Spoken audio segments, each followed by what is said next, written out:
നമസ്കാരം. ഞാൻ നിങ്ങളുടെ സ്വന്തം ശരവൺ മഹേശ്വർ. കൃഷ്ണശിലയായി എന്ന എൻ്റെ പരമ്പരയിലെ 256-ാമത്തെ എപ്പിസോഡാണിത്. ഇന്ന് ഞാൻ നിങ്ങളോട് പറയുന്നത് കേരളത്തിൻ്റെ മുൻ മുഖ്യമന്ത്രിയായ ശ്രീ കെ കരുണാകരനെ കുറിച്ചിട്ടാണ്. അദ്ദേഹത്തിൻ്റെ പ്രസംഗങ്ങൾ നിരവധി വേദികളിൽ കേൾക്കുകയും അദ്ദേഹത്തെ കാണുകയും ഒക്കെ ചെയ്തിട്ടുണ്ട്. കരുണാകരൻ സാറുമായി സംസാരിക്കുന്ന 2005 ഞാനും കുടുംബവും ഡൽഹിയിലേക്ക് പോകുമ്പോൾ ഡൽഹിയിൽ എൻ്റെ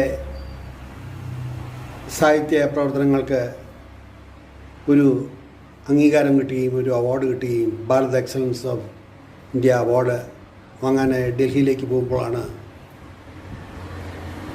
അദ്ദേഹം അതേ ട്രെയിനിൽ 4-ാമത്തെ ബോഗിയിൽ അദ്ദേഹം കയറുന്നത്. അദ്ദേഹത്തോടൊപ്പം ഒരു ഗൺമാനും ഉണ്ടായിരുന്നു. അദ്ദേഹം ഇങ്ങനെ പ്ലാറ്റ്ഫോമിലൂടെ ഇങ്ങനെ നടന്നു വരുമ്പോഴാണ് ഞാൻ കാണുന്നത്.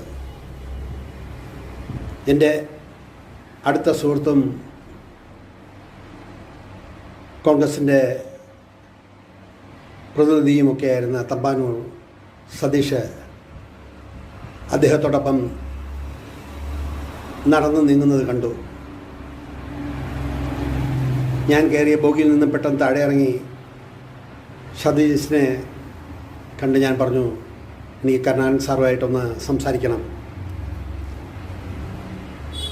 അതിനെന്താ, സംസാരിക്കാമല്ലോ, നിങ്ങൾ നിങ്ങളുടെ കമ്പാർട്ട്മെൻറ്റിൽ കയറൂ. അതിനുശേഷം അദ്ദേഹം കയറിയ ശേഷം പിന്നീട് കുറേ സമയം കഴിഞ്ഞിട്ട് നിങ്ങൾക്ക് കണ്ട് സംസാരിക്കാം എന്ന് പറഞ്ഞു. അങ്ങനെ ആ സന്തോഷത്തിൽ അദ്ദേഹം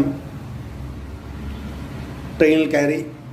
കുറേയേറെ സമയം കഴിഞ്ഞ് ഞാൻ അദ്ദേഹത്തെ കാണാൻ ചെന്നു. ഇന്ത്യയുടെ ചരിത്രത്തിലും കേരളത്തിൻ്റെ ചരിത്രത്തിലും രജതരേഖ കോറിയിട്ട ഒരു വലിയ പ്രതിഭാധനനായ ഭരണാധികാരി.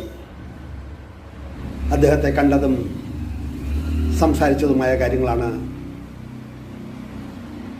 ഈ എപ്പിസോഡിൽ ഞാൻ നിങ്ങളോട് പറയുന്നത്. ഒരു വലിയ പ്രതിഭ, ഒരു വലിയ